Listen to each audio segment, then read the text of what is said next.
There's nothing as important as a carp rig.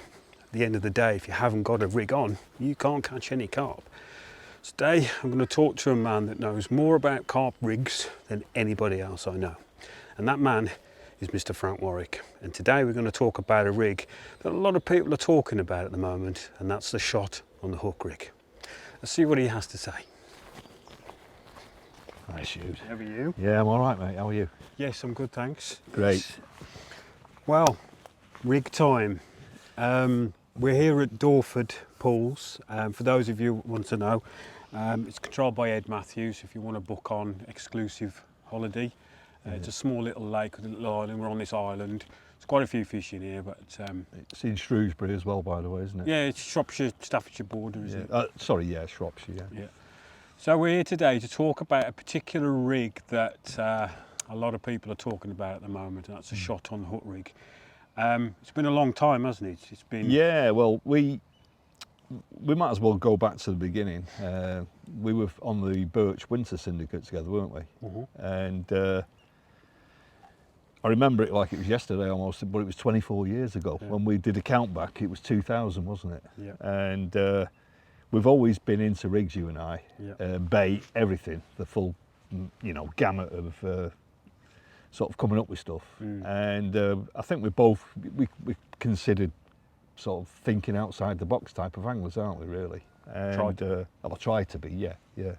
And we were fishing on Birch on the Winter Syndicate. It was a week on, week off. We were on the same rota, and quite often, you'd only just got in the syndicate, hadn't you? Mm-hmm. And we were pally anyhow. And I remember I'd gone through various bits and pieces to try and unlock the way to catch them on there.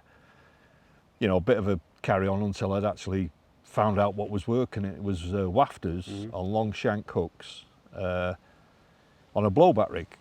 And if I used a pop-up with exactly the same ingredients, same attractors, everything, I couldn't get a take for the life of me on a pop-up. It had to be a fast sinking wafter used as a single. If I fished over bait, I couldn't catch fish. It was very peculiar, and it was orange, pineapple and M-butyric baits that were working at the time. So you got in.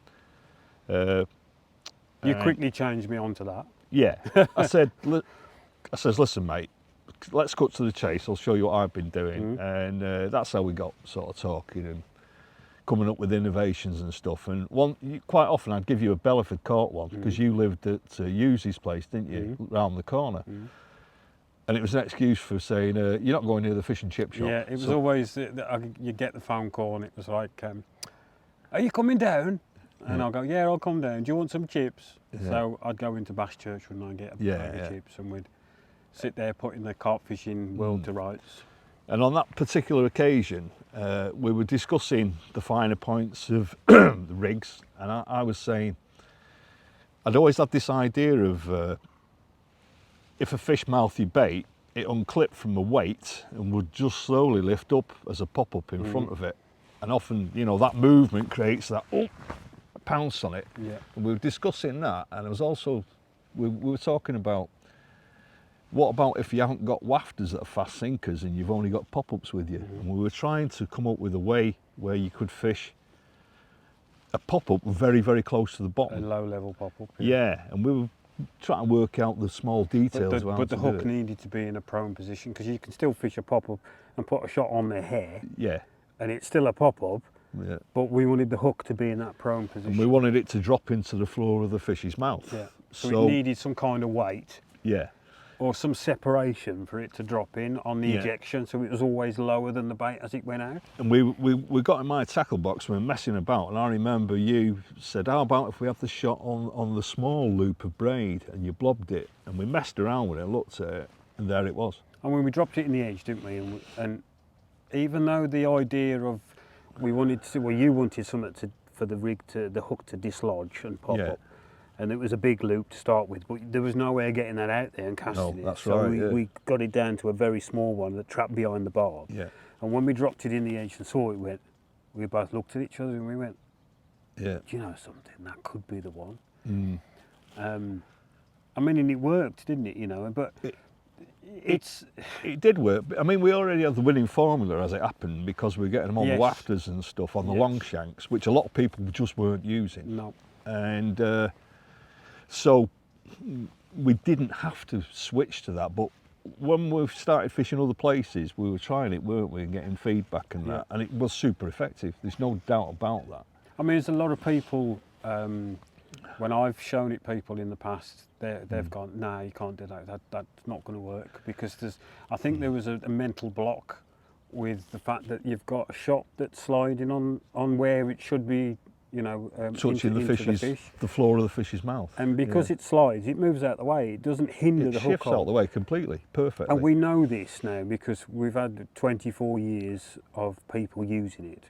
And especially, you know, that a lot of Dutch guys use this rig quite a lot. Well, yeah, I mean, I wrote about it at the time, and in Carp World, I think it was. And I know you did, and I think it was in one of the Coda books as well. I think they did it. Yeah, they did it.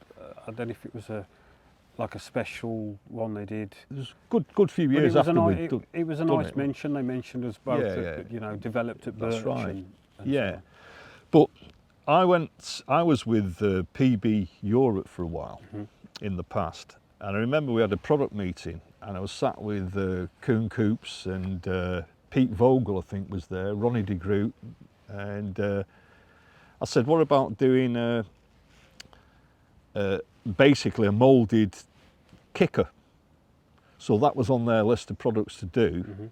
They're commonplace now, but they didn't exist at that time. I used to use shrink tube, and I thought it'd be nice if you've not got access to a kettle to do that. And one of the other things I said was, how about shot on the hook, but just putting a loop of braid around the bend of the hook and blobbing a shot in position on it. Anyone could do that, so they did a bespoke one that went on the hook itself. As nice as it is as a product, other companies have done them since. I've got a slight problem with it because it doesn't move out of the way. We've talked about it previously, haven't we? I'm a believer that the more flexible that shot is, the more benefit it is to the rig. These little ones that Pole Position make, very well made. Yeah, they are. Really good, perfect if you've got barbless hooks, because it'll just slide on. Yeah, you've but we'll come on to you know, alternatives in a minute. But I just got this thing in my head that if you cast and it as it enters the water, these ones that have got friction attached to it, it just could move 90 degrees, and that could unbalance the way everything is set. Skew it to the side. Yeah. You know, the underwater video that Corda have done, and Danny's doing all that rig. Like I've said to you before, that there's certain rigs will work at certain times, and I think Danny's had undue criticism by a few of the comments saying it's a load of rubbish, blah blah blah. But it's all clutter on your rig. But it's a rig that's worked at that time in that location on that given day or days on that lake. There are certain rigs work at certain lakes at certain different times. You know, you can't catch the same, and every rig doesn't work on every venue. But if you look at it objectively, most running rigs work the same. If you look at everybody's gear, the terminal gear, the rigs, a lot of it's very, very similar.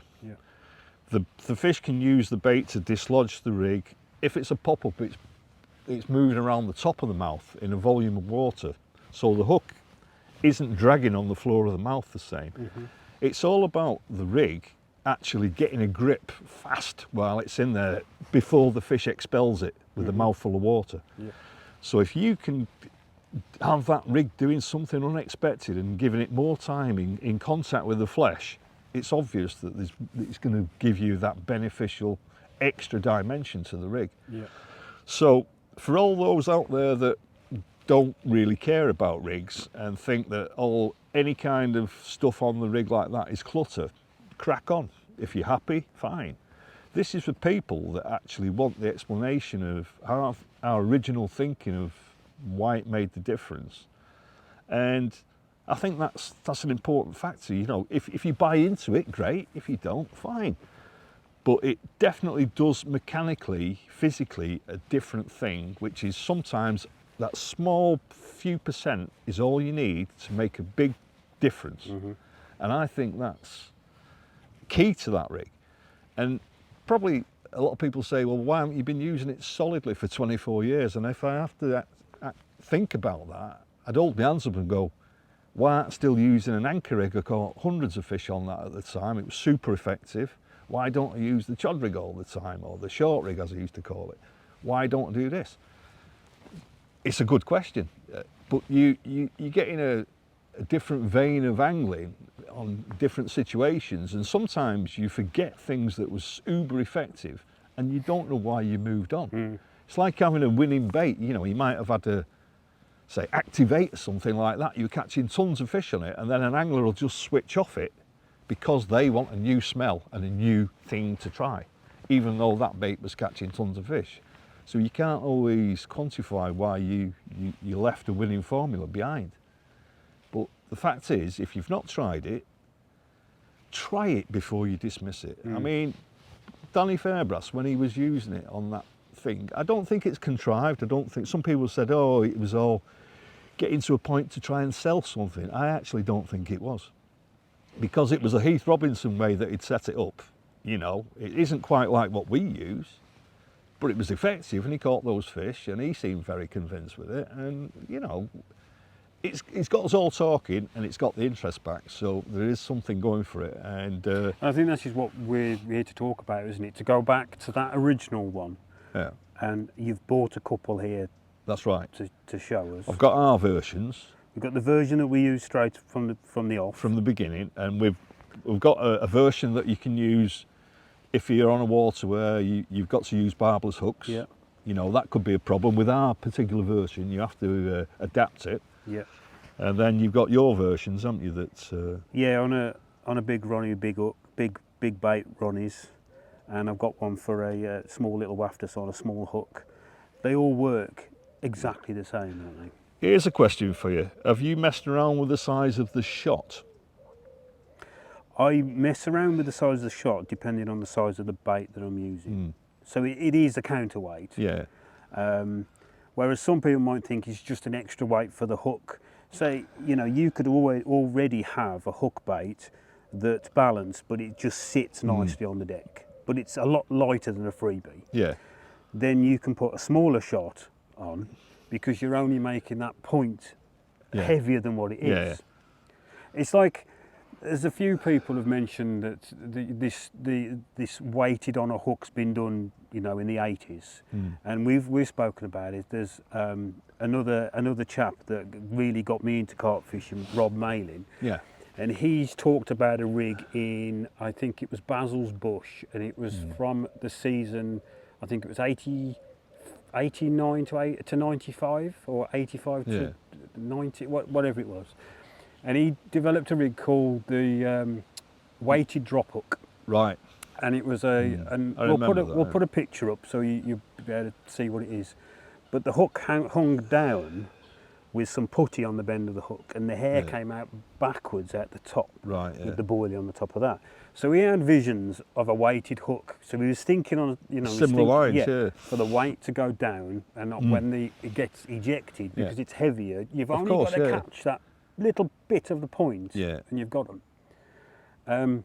So that came about, but this, even though it's weight on the hook, but this is the shot on the hook, because obviously we use shot, and it's a flexible one, so it's not a fixed in place. So let's go back to that then. Let's have a look at that original one. Well, this is the original one with the because we fished that at Birch without the shot. Yeah. Originally. Yeah. Just exactly the same as that, with a shrink tube blowback. Yeah. Size 6. With a proper old liner. Yeah, even down to the like Jim Gibbinson style, where you would bring it through the shrink tube to create which that is right another angle. forgotten. Yeah, I always go to the trouble of doing that. A proper liner is where it comes out the side of the. Yeah, and you can see the shot's on a small braided loop, so it can't pass, you know, go over the barb. That's it. So I'll squeeze the shot onto the loop of braid and then blob it with a lighter, so it can't possibly come off, and that can move all the way round. That's it. And it just, you can see there, it instantly grips, and it just drops it into the floor of the mouth of the fish. And, you know, what's not to like about that? It really does not impede that hook hold in any way, shape or form. No. You know, it's... And again, going back to, I think the flexibility of that shot on there is the key. I think so. Because if you've got it fixed, some of these fixed ones hang down like that. And they're fixed in that position. Yeah. And you could argue that that could actually stop the point from gripping a little bit. Yeah. Or even if you use it on a wafter. I mean, I've got a little wafter rig here. If you've got one of them fixed ones on and the shot doesn't rotate round, on the cast it could just be on the angle and it'll just make that rig not present itself correctly. So I just think that little bit of weight there that's flexible is the key. And it's so easy to do, isn't it? Yeah. To make your own, you know. And I mean, with those other versions that those companies do, they've been uber successful in Holland and Belgium and everywhere. They've used them, you know, for a long time, and a lot of anglers swear by them, so that's fine. But from our findings and our opinion, just doing it yourself and doing this is pretty hard to beat, isn't it? Yes. Yes. It is. Obviously, if someone can make one that's flexible like that, then obviously it saves you a lot of time. Yeah. Because it is fiddly. It is a little bit fiddly, but the result shows it. So, how have you gone around the barbless? The barbless one. Because those ones that you slide onto onto the rubber, that they're commercially available. Yeah. They don't really slide, so you can use them on barbless hooks. Really they're ideal for barbless. Yeah. But I just use the little trumpet-shaped stops. Yeah. This is on a Ronnie style rig. Yeah. If you have it as a pop-up, as soon as they suck it in, it drops over. I've got 2 stops. Yeah. One's just near the bend, and one's opposite the point of the hook. Yeah. And it doesn't get in the way. And as I say, well, that was just a prime example there. That shot had positioned itself around there. Yeah. But because it's flexible, if it goes in the fish's mouth, it just moves. It shifts out of the way. It doesn't impede the hook hold. No. And it helps to drag it all the time. Yeah. With a pop-up or a wafter. If this was a wafter, you know, it's just helping it to drag. Yeah. Yeah. And so it gets around the barbless thing. And interestingly enough, if I'm on a barbless water, even if I've not got the shot on the hook or anything on there, I use one of those little trumpet-shaped stops, and I move it round to opposite the point of the hook. And what you find is, on the bend, once the hook's gone in, sometimes the barbless can skid and cut through the flesh on a fish's mouth. Right. If you put that little trumpet stop the other way around so that the flat edge, the point's there and the flat piece is here, okay, it goes in, hits the flat edge of that, super glue it in place. Yeah. It'll hit that flat edge of the stop and stop it from tearing, and it locks it in position. Right, okay. So that's worth thinking about. If you know, perhaps we'll do another little film about that sometime. It's like, I mean, you know, these little rig talks are really interesting because I know there's a few different rig stories I'd like to ask you about. I mean, like the short rig, for example, how that came about. Because again, when you talked about that back in the early 90s, it was a rig that I took away straight away and caught on it straight away. So you know, it means a lot to me because I still look at the pictures of the fish I caught. Yeah. And of course, the method came from match fishing side of what's it. But I know you did extremely well fishing the method. Yeah. Like up at Acton Top Lake, didn't you? You had a massive result on there. Yeah. If you want us to do any more videos on rigs, please let us know, obviously, in the comments. If you want to ask us both any questions, just put them in the comments below. And we'll make a film about it, and if it's relevant, of course. If enough of you want us to talk, want Frank to talk about his rig adventures, I'm sure you're more than happy to. Yeah, and you also come up with some pretty damn good stuff, so we can do it together, can't we? Yeah, as a little duo, you know. Have a play. And, but yeah, obviously, like I say, if you're interested, please let us know. If there's any comments, any questions you want to ask us, you can ask us below, or you can go to Frank direct or myself direct on our social media pages. Absolutely, yeah. I think we'll call that a day. Call it a day, yeah. And thank you ever so much for watching. And don't forget to subscribe, like, and hit that notification bell. And we'll see you both. Well, we'll see you all soon. Yeah, thanks for watching. Till next time.